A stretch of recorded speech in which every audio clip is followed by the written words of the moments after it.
Colombia are Group K winners, 7 points from 3 games, unbeaten, and the team that just held them to a 0-0 draw, Portugal, with Cristiano Ronaldo, Bruno Fernandes, and João Neves, could not score against them once. That is not a lucky result.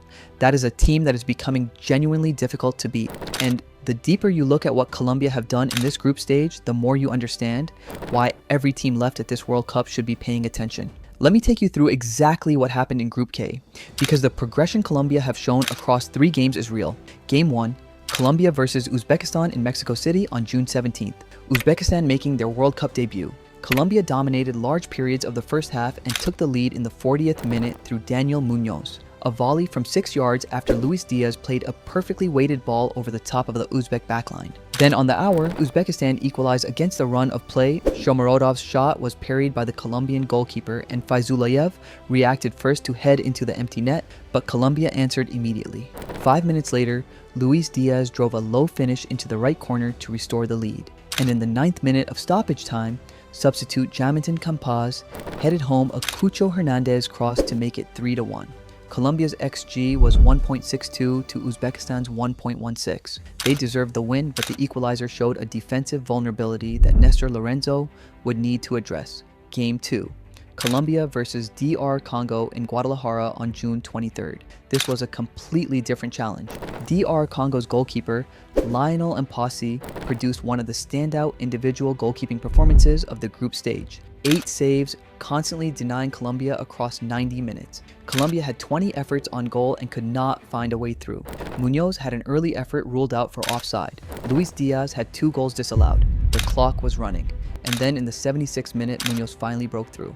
Substitute Juan Quintero controlled the tempo after coming on, slipped the ball through to Muñoz on the right, and his shot took a deflection that wrong-footed Mpasi and crept in at the near post. 1-0. Colombia had 6 points, qualified, top of Group K. Game 3, Colombia versus Portugal in Miami on June 27th.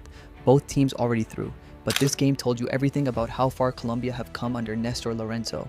Portugal, FIFA ranked 5th in the world with Cristiano Ronaldo, Bruno Fernandes, João Neves, Pedro Neto, could not score, not once. Colombia were compact, aggressive, hard to break down, and they nearly won it. A minute from time, Davinson Sanchez headed in from a corner, but VAR ruled it out for the tightest of offside calls, his toe. That was the difference between a last-minute winner against one of the tournament favorites and a 0-0 draw. Colombia, 7 points.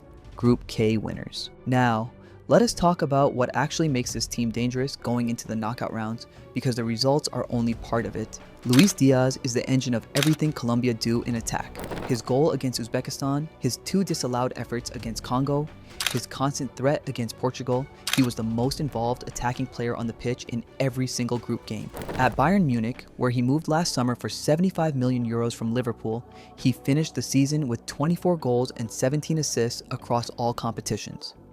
At this World Cup, he is showing that his quality transfers to the biggest stage. He gives Colombia something unpredictable: speed, directness, the ability to beat defenders one-on-one, and the football intelligence to play in tight spaces.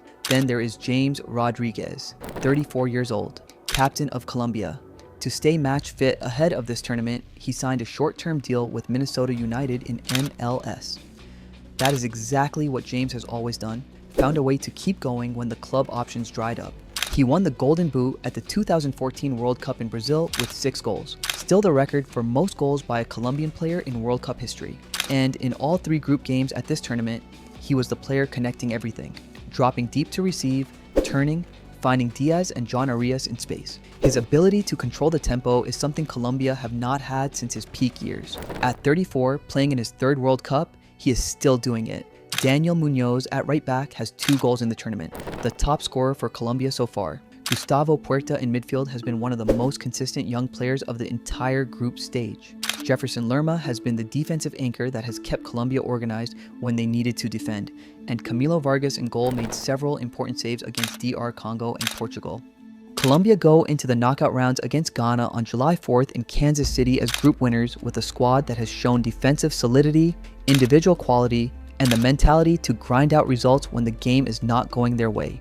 Nestor Lorenzo has built a team that is more than the sum of its parts, and that combination, hard to beat, dangerous on the counter, with Díaz as the attacking reference, is exactly what you do not want to face in a knockout game at a World Cup.